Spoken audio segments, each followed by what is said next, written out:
welcome to Max's bookstore. I'm Max, the only guy who works here. What brings you here?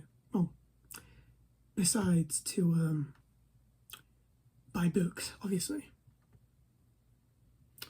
Ah, you spoke me on the phone. Okay, so hang on a second. I need to get the books up. I gave you a number, I think, a customer number. Could you repeat what that was for me? Oh yes, excellent. Okay. So obviously you called up and you gave me what type of books you liked, and I picked out some that I think will be to your fancy. So on the phone, what you said was you liked a wide variety of books, and luckily we stock a wide variety of books. Due to this being a bit more of a different bookstore, we don't have as many straightforward titles because we believe that in literature there are so many great books that deserve to be known that we don't want to be one of those stores which just stacks the same classics and the same popular lit fit books over and over. So we want to have a bit of variety to encourage our readers to read more. So, but what you said you wanted, you said you were interested in speculative fiction and science fiction. That was a big one you said. You also said you liked thrillers and dark books and dark narratives. You also said that you like classics and poetry. That was, I believe, poetry. And just also asked for some random recommendations. You said you like weird books, so I picked out a couple books here. So hopefully one of them will be to your fancy. So the first book I picked out was Oryx and Crake by Margaret Atwood. So I take it you know who Margaret Atwood is. Obviously The Handmaid's Tale, very famous, probably the only household name, so to speak, Canadian writer there is, at least currently living. Unless there's one of those very popular younger authors who happen to be Canadian. I just presume they're all from New York City or California at this point in time. So this is 20-something years old, I believe this book is. 2004, I want to say this was published around that time. It was shortlisted for the Women's Prize for Fiction and the Booker Prize, so got accolades. Well, it was shortlisted for accolades. The blurb reads, "Pigs might not fly, but they are strangely altered. So for that matter are wolves and raccoons. And man once named Jimmy now calls himself Snowman and lives in a tree, wrapped in old bedsheets. The voice of Oryx, the woman he loved, teasingly haunts him. And the green-eyed children of Crake are, for some reason, his responsibility." So this is set in a sort of dystopian future and has a look at environmentalism and themes of societal decay and that sort of thing. So I immediately thought Margaret Atwood, big famous name, not as, it's not Handmaid's Tale, it's not as well known as that, and it's definitely got that bizarreness that you said you like in books, and it's a very speculative book about looking after the environment and such. In a way, it's not super about that, but sound good? Okay. I'll place, if you don't like the sound of any of these books, by the way, you don't have to buy them, these are just ones I picked out for you. So, to continue on with the science fiction theme, I picked out Philip K. Dick's Do Androids Dream of Electric Sheep.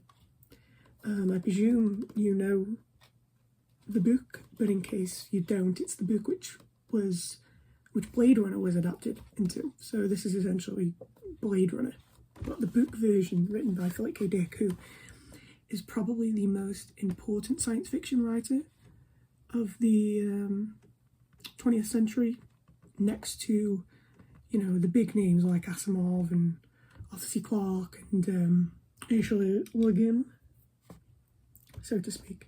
But Philip K. Dick was a bit more of an edgy, not necessarily like an edgelord, but he was a bit, he wasn't as interested in just telling the same big space epic like Frank Herbert. Of course, how could I forget Frank Herbert? He wrote Dune. But I feel Philip K. Dick had a very big and renowned over, however you say that word. I guess, I don't know, I'm a big fan. I guess you could say I really do love Dick. So the back of this says, war has left the Earth devastated. Through its ruins, bounty hunter Rick Deckard stalks the runaway androids or his prey. When he isn't retiring them, he dreams of owning the ultimate status symbol, a live animal. Then Rick gets his big assignment to track down 6 Nexus, 6 targets, for a huge reward. But life is never that straightforward, and Rick's quickly turns into a kaleidoscopic nightmare of subterfuge and deceit. It says, Philip K. Dick died in 1982, but his edgy, darkly comic vision is more powerful, disturbing, and relevant now than ever. I like Philip K. Dick a lot. This is definitely probably the best introduction to his work, because it's just, you know, it's so famous. The film is. He also did Man in the High Castle, which got turned into a pretty big miniseries a few years ago, and Minority Report, which was a Tom Cruise movie, and A Scanner Darkly, which, who adapted? Richard Linklater did Scanner Darkly with Keanu Reeves. And there was another, I believe Total Recall was based on one of his short stories as well, so he has lots of ties to film, Philip K. Dick does, but this isn't the same as the movie to Blade Runner. So, okay, put that in the pile. Okay, perfect. I should probably move these a bit further across so they don't get in my way. Those are the science fiction ones, but you said you like dark thrillers, right? So here's one. Palahniuk. Invisible Monsters. Have you heard of Chuck Palahniuk? Okay. He wrote Fight Club. He wrote the book Fight Club, which then got turned into the movie Fight Club. So there's a bit of a connection with famous movies. These are sort of authors who've written famous adaptations. Invisible Monsters was his very first book he wrote, but I believe it was published after Fight Club because he couldn't get it published. So let me read you the back of this and I'll talk a bit more about it. She's a catwalk model who has everything: a boyfriend, a career, a loyal best friend. But when a sudden motor accident leaves her disfigured and incapable of speech, she goes from being the beautiful centre of attention to being an invisible monster, so hideous that no one will acknowledge she exists. Enter Brandy Alexander, Queen Supreme, one operation away from being a real woman, who will teach her that reinventing yourself means erasing your past and making up something better, and that salvation hides in the last place you'll ever want to look. The narrator must exact revenge upon Evie, her best friend and fellow model, kidnap Manus, her two-timing ex-boyfriend, and hit the road with Brandy in search of a brand new past, present and future. So essentially it's about the world of modelling, and you may have noticed that the way it's written, it says one operation away from being a real woman. Brandy Alexander is a transgender character. So I'll say before this, of course, that the way that an edgy book from the 90s is written may not be the most accurate representation. You know, personally reading that the one operation away from being a real woman is a bit sort of, I wouldn't write that today if I was it, but it's not offensive or anything like that. Chuck Palahniuk is a gay man himself. He's a queer person, so it's not offensive, and it's very camp. He loves his camp. This is a very camp book, and you can tell it was written by a gay man. I kind of think it's similar to John Waters' Desperate Living. That has a depiction of being transgender that a lot of transgender people don't think is aged perfectly, but it's so over the top in camp. You can tell it didn't come from a place of malice or spite. It's just more of outdated, but it's not even too noticeable in the book. I haven't read this book in a long time, and when I read that on the back, I was a bit taken aback, you know. But it's not a transphobic book or anything like that, but I wanted to point that out there because I believe everyone should. This is a safe space for this bookshop is a space for anyone of any kind, any beliefs, unless you read Game of Thrones. We had to kick out this girl called, what was her name, Lila or something like that. She wouldn't stop asking about Game of Thrones, and every single time I gave her another book, she threw it away and was like, I only want Game of Thrones or to read about hunky Norwegian men. So strange. Anyway, it's pretty much a sort of revenge thriller, but it's written in a very unique way, and it's written non-linear. The narrative is non-linear. It jumps back and forth between things.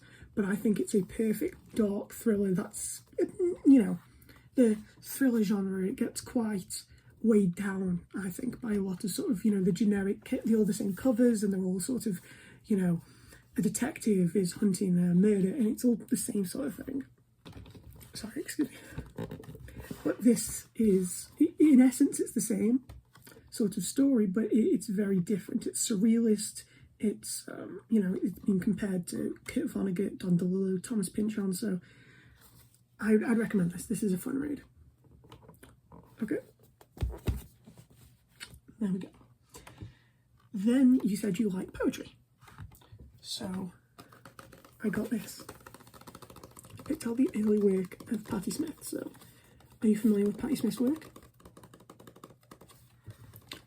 She's very popular and she's had a bit of a resurgence in popularity over the last few years, which I'm very happy about because she's excellent and deserves it. But, you know, Patti Smith was a poet who sort of in the mid-70s in New York turned to music and sort of combined punk rock and poetry to make what we'd call now art rock. Sorry, I used to work in a record store, so I have a lot of knowledge of the terminology. And she was one of the very first people to create what is now called art rock in the United States, you know, taking after Roxy Music and all the Brits and such. No, they did have the Velvet Underground, but, you know, they only sold a few copies. Anyway, this isn't a music history lesson. This is me telling you how good Patti Smith is and how you should read Patti Smith. So this is her poetry from 1970 to 1979. Because Patti Smith recently has become quite popular because of her memoir, Just Kids, I believe it's called. I haven't read it, I don't own it, but I've heard a lot of people like that book. So that's quite, it's nice to see her getting recognition. I believe it's a memoir about her relationship with, I want to say Fred Sonic Smith, because I know they had a long-term relationship, and it's about a relationship, and he's dead, and it's about someone who's dead. So I presume it's about Fred Smith, who was also a guitarist. He was in the Patti Smith group, I'm pretty sure. You know, and you know, she's excellent. Patti Smith is. Everything is so beautiful that she writes.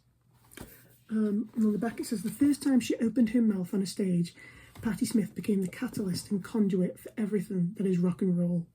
Her influence is inescapable and blessed. Anybody that breathes should eat this book. That's a quote from Michael Stipe, another fantastic musician, the frontman of R.E.M., one of my favourite bands. So, and this is it's a second-hand copy, but it's very well preserved, and I haven't seen this one around very much, so I'd recommend that. This is a good one for poetry. This is an excellent collection. Okay. Then you next said you like classics. So I picked out Franny and Zoe by J.D. Salinger. Now, Salinger is most well known for writing Catcher in the Rye, of course, a book many people had to read in school. But he also wrote, that was his only full novel, really, but he wrote a lot, and he mainly wrote short stories which were published in The New Yorker and things like that. It says New Yorker on here. He published, you know, stories and that sort of thing. So Franny and Zoe is one of his collections. It's two stories. It's Franny and Zoe, which are stories which are about the youngest members of his fictional Glass family. If you've read any of his other work, any of his collections, you'll probably be familiar with the Glasses. You know, Seymour Glass, probably the most famous one off the top of my head outside of these guys. But Franny and Zoe is very beautiful. And he wrote very down-to-earth, beautiful books, I think. And I didn't want to get Catcher in the Rye because, you know, most people have read that one, so I thought I'd get his other popular one because it's popular but less people have read it, so okay, I'll put that in the pile as well. Now, This next one is a new, not new release, it's a new arrival to the store. I haven't read this one yet myself, but this is Blue Lord by Vladimir Sorokin. It's a New York Review Books copy, so it's got a great smell as well.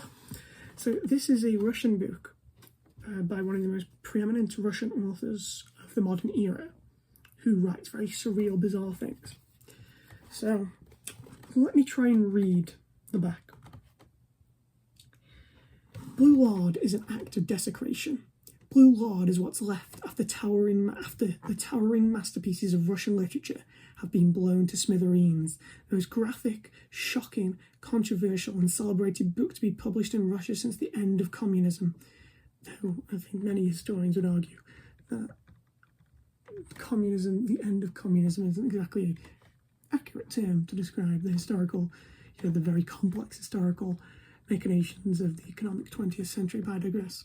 Denounced as an angry abomination on publication in 1999, a crowd of angry Putin supporters gathered in front of Moscow's Bolshoi Theatre to toss shredded copies of Sorokin's books into an enormous papier-mâché toilet. This ferocious takedown of Russian greatness has since found its way into the canon of Russian literature itself. The book begins in a futuristic laboratory, if you say that. People say it both ways, where genetic scientists speak in a dialect of Russian mixed with Chinese. There they work to clone famous Russian writers, who are then made to produce texts in the style of their forebears. The goal of this script process is not the texts themselves, but the blue lard that collects in the small of their backs as they write. This substance is to be used to power reactors on the moon, that is, until a sect of devout nationalists break in to steal the blue lard, planning to send it back in time to an alternate version of Soviet Union, one that exists on the margins of Europe conquered by long-haired, that guy, which I don't think I can say his name on the platform, fourth wall break, with the ability to shoot electricity from his hands. What will come of this blue lard? Who will finally make use of its mysterious powers? So, incredibly bizarre story.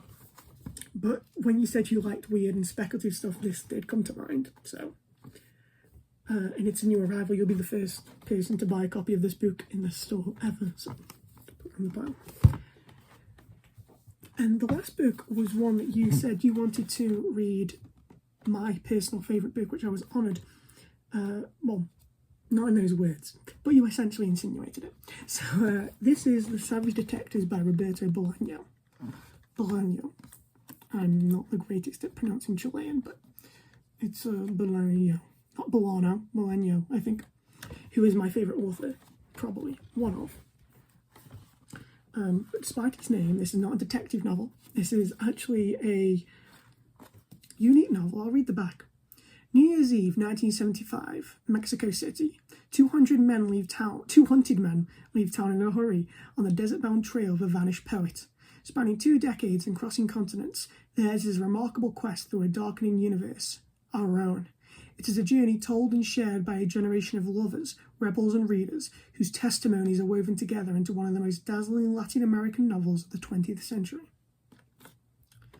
A portrait of people for whom literature is bread and water, sex and death, the abiding message to be taken from Bolaño's novel, and maybe from his fraught life too. Books matter. So it contains 3 parts. Part 1 and 3 is about a young poet who becomes enamoured by these other poets, and he has a relationship with a girl. And the middle section spans about 20 years, and it's interviews with people who knew the 2 poets, and the different. It's a very fascinating literary story, like the device to tell the story through interviews with different people across spanning 20 years who all have different opinions on these people. But it's never hard to read. It's never anything like that. It's long. It's 500 something pages, but if you like good literature, you should definitely read this. I don't think it's too massively long, though I will warn you the words are quite small, but this isn't even his longest. 2666 is 890 pages. And I read that probably quicker than it took me to read this. So you can do it. A lot of people don't believe in themselves that they can read long books, but if you put your mind to it, you really, really can. And this is coming from a guy who, well, has ADHD, so I struggle to read anyway. As much as I love doing it, it can sometimes, it causes reading slumps to happen more. So those are the books that I picked out for you.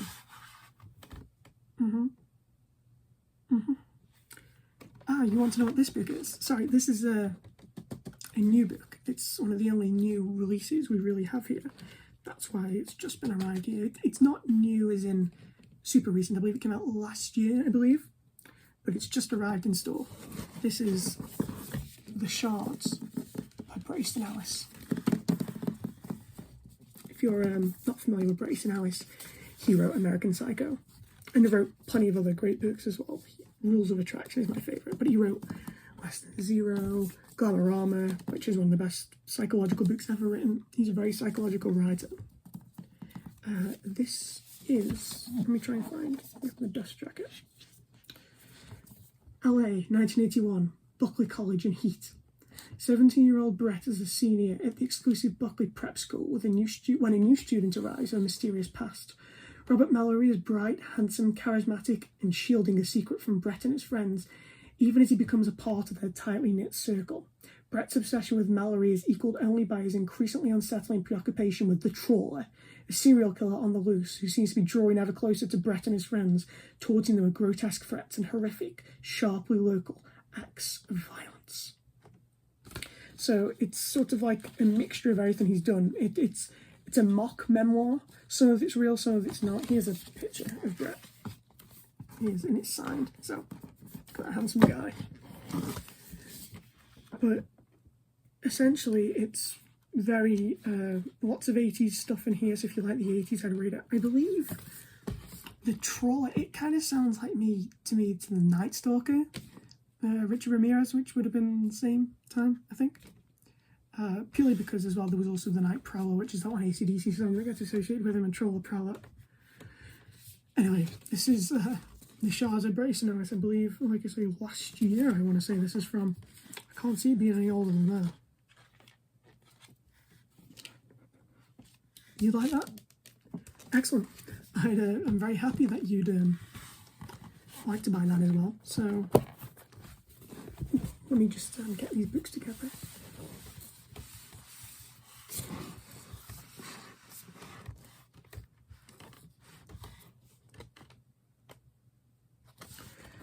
And let me add them all together for the turtles. Here you go.